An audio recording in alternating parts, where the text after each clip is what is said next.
Welcome to another edition of Around with Randall, your weekly podcast on making your nonprofit more effective for your community. And here is your host, the CEO and founder of Hallett Philanthropy, Randall Hallett. Thanks for your time here today on Around with Randall.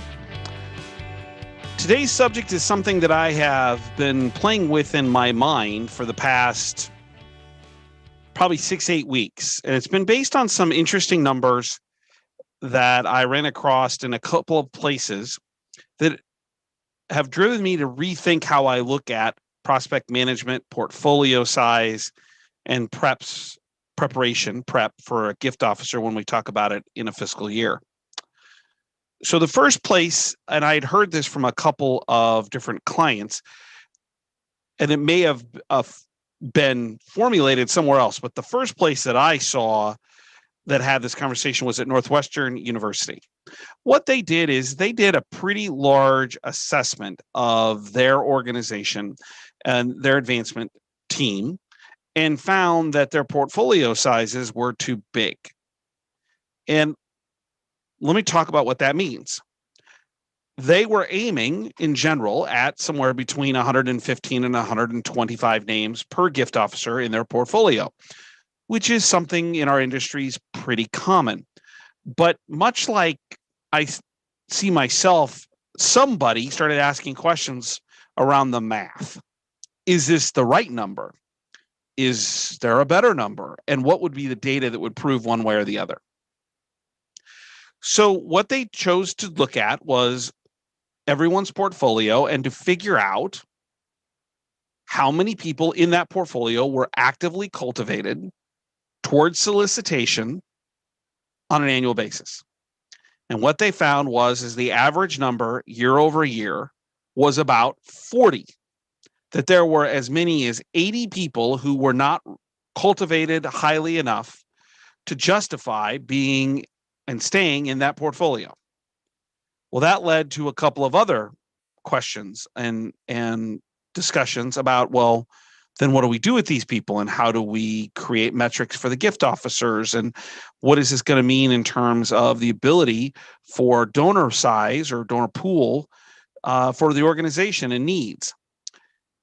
And what they came to realize is that when they reduced the portfolio size of their gift officers based on this data, and I'm using very generic terms, but where there was about 40 asks a year, and then there would be maybe an additional 40 people that would be in the portfolio for heavy level stewardship, or maybe they were being held on to for a year because of some specific reason. Maybe they're going to be asked in the future. There was good reasons to hold on to them, but they had to be justified reasons. What they found out was in this process is that if they reduced the portfolio size, gifts became more plentiful. And you might be asking, well, how much more plentiful? They had 170% increase in the number of asks, and they increased the number of major gifts by over 200%. And they had a 600% increase in the number of dollars or the amount that was raised. And by the way, this was from the same fundraising group, same fundraisers in a 2-year span. Their portfolio size for active engagement for solicitation was between 30 and 40. And that 75 people in each portfolio, as many as, needed to be eliminated. Which brings up the concept of this idea of blessing and releasing. Gift officers, in my experience, tend to hold on to people because they're afraid that they're not going to have a pipeline. They're not going to have anybody else to go chat with. What we're going to talk about here in a second is there's a way to get through that. So Northwestern does this study, and then I run across work done by EAB, which is a consulting group in data. They work across a lot of different platforms regarding data, one of which is philanthropy. And they did a survey of 400 gift officers and asked how much money are they raising, how long have they been with that organization and in healthcare, or excuse me, in philanthropy overall. Primarily, they were mostly educational fundraising organizations and fundraising personnel. And how many people were in their portfolio? And what they found, and the chart is staggering, is the most successful by far fundraisers had portfolios of about 80 people. And there was a very, very easy trend to see that the larger your portfolio, after about 100, the less likely you were to raise significant dollars. It's a staggering chart of immense amount of data. So when you take the EAB study of the 400 gift officers, and then you cross-reference that with Northwestern's individual study, it really begins to highlight the fact that we're stretching gift officers' attention too far, too much. In that, if they have too many people in their portfolio, the term I have always used is paralysis by analysis. They don't know what to do. But if you shrink it and you focus people on their specific prospects that they're going to ask this year, they get more attention, more asks, more opportunity, and better opportunity to be successful, both for the organization and for the individual gift officer. What I also find staggering is that in both studies, and I mentioned this for Northwestern, the EAB study as well with those 400 gift officers, for the most part, there wasn't any turnover. And tenure, the length of time that a gift officer had been employed or working as a professional fundraiser or at that organization or institution, wasn't a factor. It didn't make a difference. It was portfolio size. So with this data and the thoughts that go along with maybe getting to some hardcore conversations about portfolio size, what is the tactical? So the first thing I would argue is, or posit, is that one of the things that can be done across the platform or the office or the system from a prospect management perspective is setting some guidelines for gift officers. People in your portfolio should be the people you're going to ask this year, plus any special exceptions that one can make. Heavy level stewardship, we're going to ask them next year. They're in the middle of a pledge. If I don't have regular communication with them, they're not going to make their pledge payment. It's obviously a multi-level, multi-year gift at a major gift portfolio level, but they've got to be justified. So that's the first thing. The second thing is maybe a conversation around, if you're not having contact with a major gift prospect or a prospect every 6 months, automatically we're going to pull them from the portfolio. What kind of prospect are they if you're not having some communication with them at least once every 6 months? Now, there are always exceptions. Somebody's on the around the world cruise, or they're in Africa on a safari or something of that nature. Those things happen. Not often, but they happen. So if you can give a good reason, then keep them. Is there a formal plan in the CRM? If there's not a formal plan, so depending on your CRM and opportunity, but there's moves management, there's steps that we're going to do over the next 3 to 4, 5, 6 months. Then if there's not a plan, unless there's a reason, we're going to pull them. Organizations are going to have hard conversations about how to create better efficiencies within the fundraising elements. And one way to do is to pull people that gift officers aren't communicating with, aren't recording, aren't building relationships with, aren't moving towards the solicitation, pull them out so they can concentrate on the ones that they do, maybe reallocate them to someone else. So the organization-wide leadership perspective, set some rules. From an individual perspective, planning becomes really important. We use a gift chart in capital campaigns all the time. that, at this level, we have one gift for with three asks. And here are the three names of the people we're going to put them there at the highest level. I've never understood, and many years ago, did this in my own office. Why aren't we doing gift charts for every gift officer every year? I built a spreadsheet on this that you change one number, the goal, and all the levels change so that you have the opportunity as a gift officer to put in who are your most likely prospects for the next year within a gift range. And once you put those names in, you should be aiming at about 40 asks. What we know is the 95-5 principle works. 5% of the people are going to give 90% of the money. Those are the people we should be concentrating on. Once we do that and it's distributed over those gift levels, so 3 names at this level, 3 names at this level, 6 names at this level, from 25 to 50, 50 to 75, 75 to 100, whatever the range is. We then can put in parentheses or identify it, but I like it in the parentheses in that chart, how many visits we need with each one to make an ask. And that should be based on the plan that we've built in the CRM.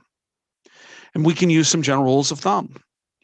1 visit means you've basically soft asked them. You just need to go formally ask and put the proposal in front of them. 2 visits required probably means something that you're at the end of cultivation. You're ready to soft ask and to formally propose a opportunity for them to support the organization. 3 would mean you're in the middle of cultivation. You need 3 visits, so you got 1 or 2 cultivation leading into that soft ask and ask. 4 means that you've at least qualified them, and now you're moving into the cultivation stage. And 5 would indicate that if we need 5 visits, we haven't even qualified them yet. We got to figure out what we're doing. If you do that with your known prospects, that gives you the opportunity to know what your visits look like. The other thing it does when you fill the chart out is almost every gift officer I've ever worked with can't fill the chart out completely. Well, that also tells us what our pipeline should be. Remember all those names? Should we be that we were going to bless and release because they weren't on the solicitation list? Should they be? Do we need a clinician engagement program in health or a alumni association referral process or a board referral process to get us a few names that are going to probably need 5 visits? Even though we don't know the names, we could fill in those spots. Those holes become very evident. And for some gift officers, they need a lot of pipeline. For some gift officers, they may need just a few. One year, they may need a lot. The next year, they need a lot less. If you do this on an annual basis, you can right-size someone's portfolio. So the tactical piece is start with that gift chart, put in names, figure out visits, and see the holes. And then the last piece is this idea of blessing and releasing. I would advise that a prospect management team, database team, operations team shouldn't do this just on their own. It should be done in partnership with the gift officer. There should be a conversation. Here are the people you haven't seen in 6 months or had any communication with, or there's no action in the last 6 months. What are we doing with them? Or, gosh, we'd like to get you down to the right number of asks. Blessing and releasing is a good thing, both in your portfolio and in the idea of pipeline development if people don't qualify, because it allows you as a gift officer to put your focus back on that 95% of the dollars that are only coming from 5% of the people. The best gift officers I've ever worked with, they know that their top 6 to 12 gifts maximum are going to determine their year. Yes, they're going to ask others for 10 or 25,000, depending on the minimum major gift level. Yes, they're going to build relationships, but the success is built on those top level people. It may open up opportunities for other gift officers to be assigned people that a gift officer couldn't get to because they had too many good prospects. It also, based on the study at Northwestern, will elevate opportunities that you currently have to much higher levels, which means success at the end of the day. So the tactical is a planning and application. For the office, it's setting some rules. For the gift officer, it's starting with that, basic gift chart, putting in names, figuring out how many visits, using kind of a scale of how many visits per person to get to an ask, 5 to 1 probably, depending on where they are in the moves management process, and then looking to eliminate people from that portfolio so gift officers can concentrate on the people that are going to make the biggest difference for the organization and for the success of the gift officer that year. Some interesting numbers coming out of Northwestern and EAB. Want to thank them for sharing those publicly. I've really spent some time thinking about what this means and have developed 2 spreadsheets that really allow gift officers to build this with just a couple of inputs that allows them to see how they can develop their year. Want to remind you about the website. That's www.hallettphilanthropy.com. You can go there for the blogs, 90-second reads, very quick, posting 2 or 3 a week on various things I read in different newspapers and publications around the world. Might be of some interest to you. If you like this podcast, please leave a review and subscribe. And as I mentioned last time, we are now up on YouTube on the Hallett Philanthropy channel with every podcast now you can do virtually. Not sure I think it's a great idea, but it's the idea we're going with. So there's a couple of ways that you can watch, either from the website or on YouTube, or you can download on your podcast, Downcastr, Apple, Spotify, wherever you get your particular podcasts. Subscribe, like, leave a review. And lastly, if you want to communicate with me, please do so.